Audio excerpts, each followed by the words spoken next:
오늘 살펴볼 말씀은 디모데 후서입니다. 이 디모데 후서는 바울이 로마에 2차로 투옥되었을 때 순교를 앞두고 기록한 마지막 유언 형식의 편지입니다. 이 편지는 두 가지의 목적을 가지고 썼습니다. 첫 번째는 개인적인 차원에서 영적 아들인 디모데를 만나고자 하는 목적 때문입니다. 바울이 2차 감옥에 지금 갇혀 있을 때랑 또 1차로 갇혀 있을 때랑 상황이 조금 다릅니다. 1차 로마 감옥에 있을 때에는 가택연금 상태입니다. 바울이 죄수의 신분이기는 했지만 셋집을 얻어서 거주하면서 손님을 자유롭게 맞이하고 복음을 전파하는 등 나름대로 일단 특혜 아닌 특혜를 누렸습니다.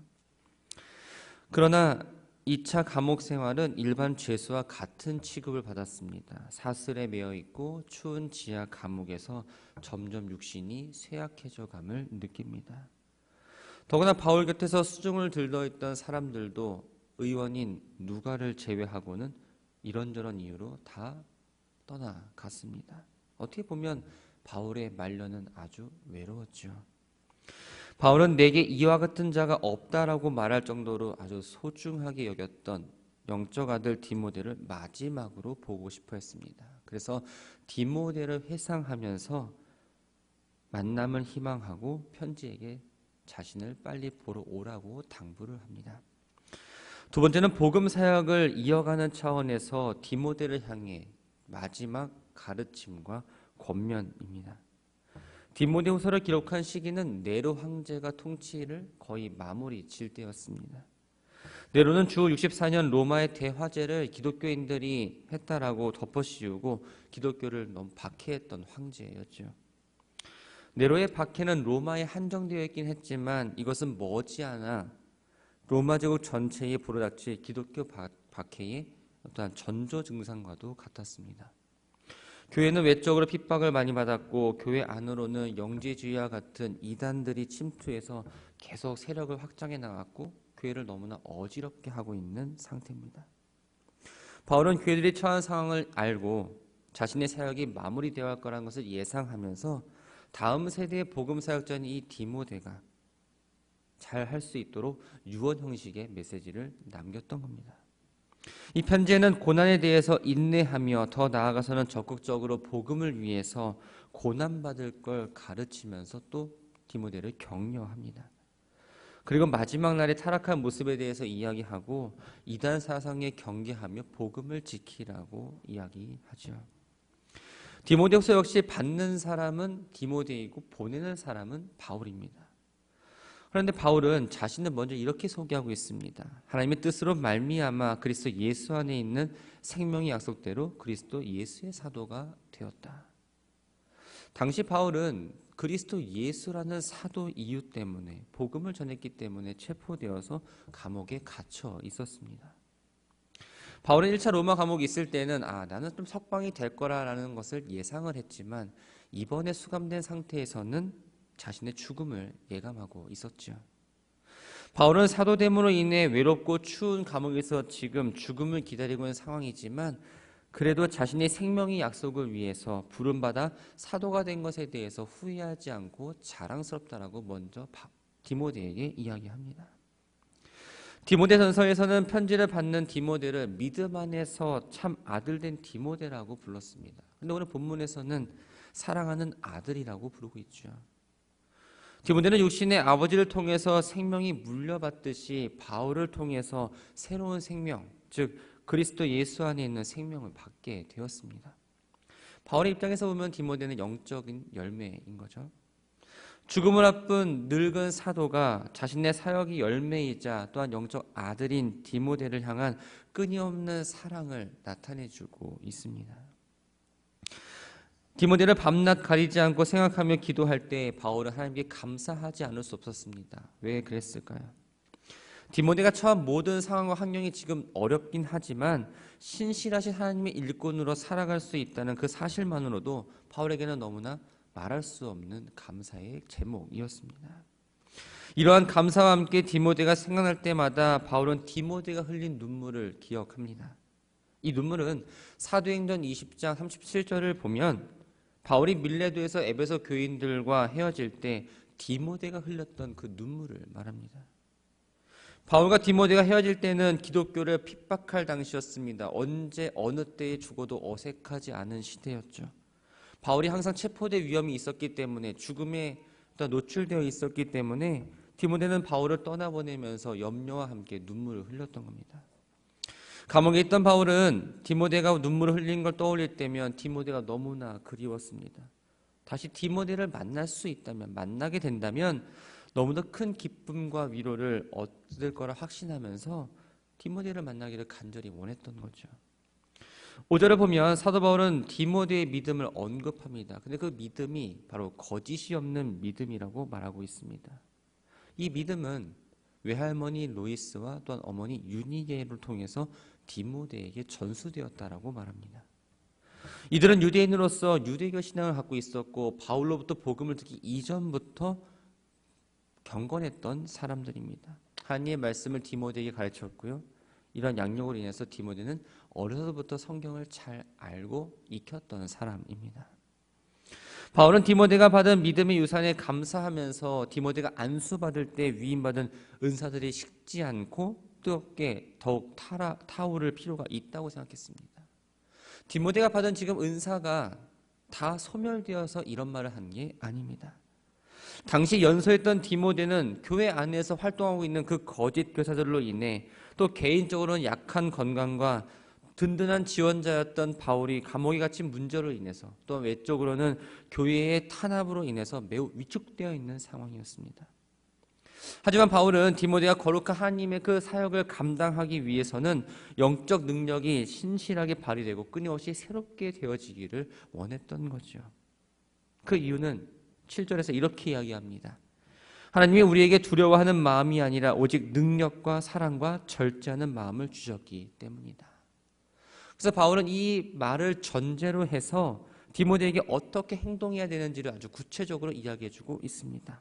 8절을 보면 우리 주를 증언함과 또는 주를 위하여 갇힌 자 된 나를 부끄러워하지 말고 오직 하나님의 능력을 따라 복음과 함께 고난을 받으라. 당시 주를 증언하는 것, 즉 복음을 전하는 건 사역자들을 곤경에 빠뜨릴 수 있는 상황이 충분했습니다.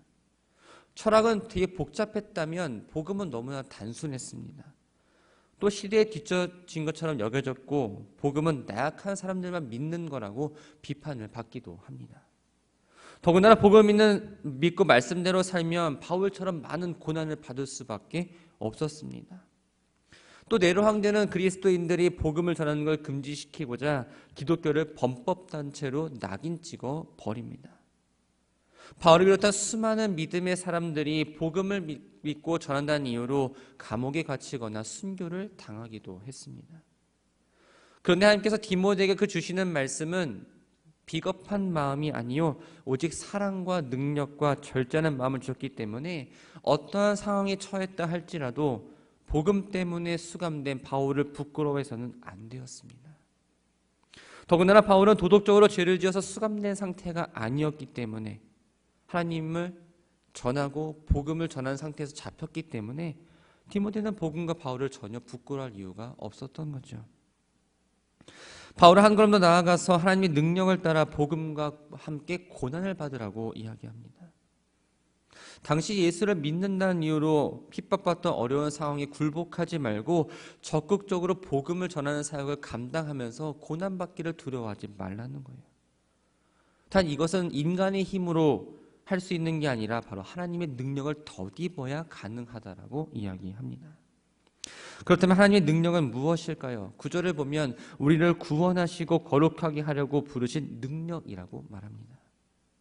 디모데가 하나님의 이러한 능력에 순종한다면 그를 두렵게 하는 것뿐만 아니라 그가 사역하는 모든 것 가운데에서 받는 고난을 감당할 수 있다라고 이야기합니다.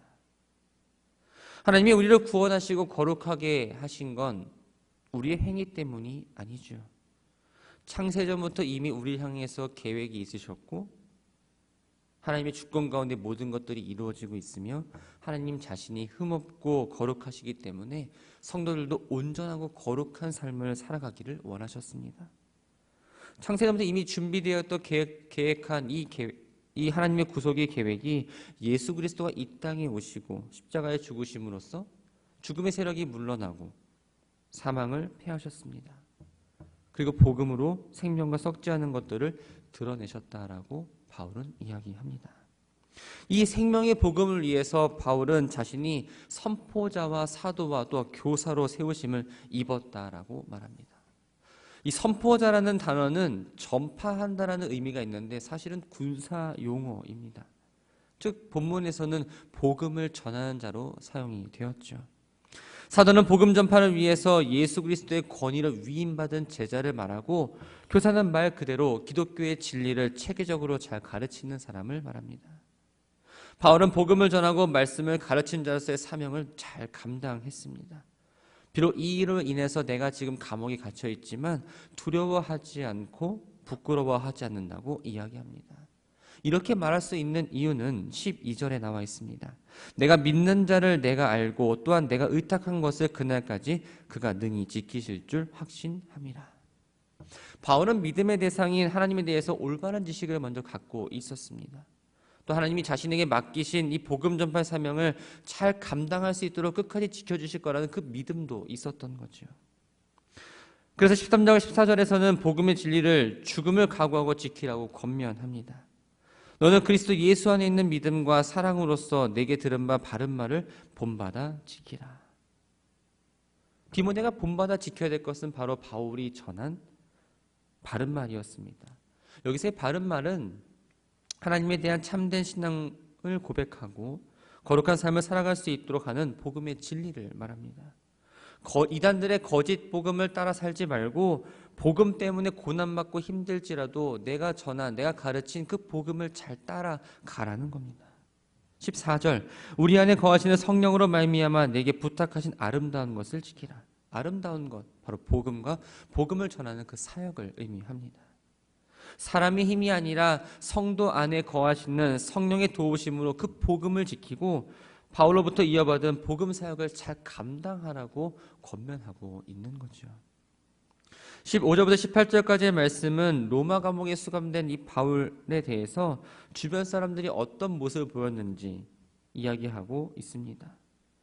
바울은 자신의 마음을 좀 서운하게 했고 아프게 했던 사건을 회상합니다. 그 사건은 15절에 이렇게 기록하고 있습니다. 아시아에 있는 모든 사람이 나를 버린 일입니다. 이 아시아는 흑해와 지중해 사이에 위치한 소아시아 반도 서쪽 지역, 오늘날 튀르키의 서쪽 부분을 의미합니다. 이 아시아의 수도는 바로 에베소입니다. 에베소는 바울이 3차 전도 여행 당시에 3년이라는 시간 동안 전심전력을 다해서 복음을 전하고 머물렀던 곳이죠. 이런 곳에서 내가 정성을 쏟았던 이런 곳에서 아시아에 있는 믿음의 사람들로부터 버림을 받았다는 건 너무나 충격적이고 씻을 수 없는 마음의 상처였습니다. 본문의 버리다는 쉽게 생각하면 배신을 당한 겁니다. 아시아의 모든 교인들이 바울이 로마에 수감되자마자 감옥에 있는 바울을 돌보지 않았습니다. 그뿐만 아니라 바울을 위해서 법정에서 증인으로 서는 것 또한 거부를 했던 거죠. 그 이유는 그들이 복음으로 인해 고난받는 바울을 부끄러워했기 때문입니다. 그 대표적인 사람을 부겔로와 허모게네라고 언급하고 있습니다. 그러나 반대의 경우도 있었지요. 16절을 보면 원하건대 주께서 오네시보로의 집에 긍휼을 베풀어 달라고 말합니다. 오네시보로는 감옥에 있는 바울을 부끄러워하기는커녕 오히려 자주 로마 감옥에 찾아가서 바울을 만나기 위해 너무나 애를 썼습니다. 만날 때마다 바울에게 기쁨을 주었고 그때마다 바울은 큰 위로와 기쁨을 얻었던 거죠. 무엇보다도 오네시보로는 바울이 사슬에 매인 걸 부끄러워하지 않았습니다. 또 오네시보로는 의 봉사는 로마에서뿐만 아니라 즉 바울을 섬기는 것뿐만 아니라 에베소에서도 변함없이 이루어졌습니다. 바울에 대한 그 오네시보로의 마음과 사랑은 일시적인 현상이 아니었고 꾸준히 지속되었고 바울로부터 축복과 칭찬을 받기에 합당한 사람이었습니다. 그렇기 때문에 바울은 오네시모로의 집을 축복을 했던 것이고 자신에게 희생의 봉사와 또한 사랑의 속을 향한 오네시모로가 다시 주님 앞에 섰을 때에 하나님으로부터 긍휼과 자비를 얻게 해달라고 간구함으로 오늘 본문을 마무리합니다. 말씀을 정리합니다. 사람이 살아가려면 어떻게 해야 될까요? 우선 숨을 쉬어야겠죠. 근데 가장 인간적인 차원에서 생각해 보면은 뭘 좀 먹어야 합니다. 먹어야 힘이 나서 살아갈 수 있죠. 우리의 삶을 편하게 해주는 많은 물품들이 있습니다. 자동차도 그렇고 스마트폰도 그렇고 세탁기, 냉장고도 그렇습니다. 이것들이 작동하려면 전기를 꽂아야 합니다. 아무리 좋은 기기라 할지라도 스스로 움직이지 않습니다. 전기가 들어가야 작동을 합니다. 하나님께 부름받은 우리도 마찬가지입니다. 성도로서 필요를 채워야 하는 이 에너지는 바로 하나님이 주시는 은혜입니다. 하나님이 우리를 죄에서 구원하신 건 내 능력이 뛰어나서 내가 좀 뭐가 잘나서가 아니고 내가 특별해서도 아닙니다. 하나님의 전적인 은혜와 사랑 때문에 우리는 오늘 하루하루를 살아가고 있습니다. 율법주의자 살던 바울은 주님을 만나고 난 뒤에 은혜의 사람으로 변화되었습니다. 하나님의 은혜로 살아간다는 우리는 하나님의 향해 믿음이라는 거룩하고 강력한 에너지를 지키며 살아가야 합니다. 주님 믿는 자에게는 능력을 주십니다. 그렇기 때문에 하나님을 향한 그 믿음을 약해지면 희미해지면 세상의 힘을 계속적으로 더 의지하려 합니다. 우리의 힘의 방향이 어디인지 생각해 보시기 바랍니다. 믿음의 힘이 강할수록 세상을 바라보는 눈은 적어집니다. 하지만 믿음의 힘이 약해지면 우리는 자연적으로 세상을 바라볼 수밖에 없습니다. 여러분들의 삶은 어떠신지요? 예수 그리스도를 믿고 정말 하나님의 은혜 가운데 그것을 풍성히 누리며 살아가고 있으신지요? 어제의 설교 말씀처럼 여러분들은 하나님의 말씀과 잘 이어져 있으십니까? 하나님 안에 거하고 계십니까? 하나님을 향한 그 거룩한 믿음의 에너지를 잘 지켜내고 주님 주시는 그 은혜 가운데에 풍성한 날들을 살아가시기를 주의 이름으로 축원합니다. 그 힘은 내가 오늘 이 땅에서 살아갈 힘이기도 하지만 내가 그리스도인으로서 살아갈 수 있는 영적인 힘 또한 함께 받게 됩니다. 우리가 부르심 받은 자들입니다. 그 부르심은 이 교회 안에서뿐만 아니라 세상 가운데에서도 살아가야 될 사명을 갖고 있는 사람인 거죠.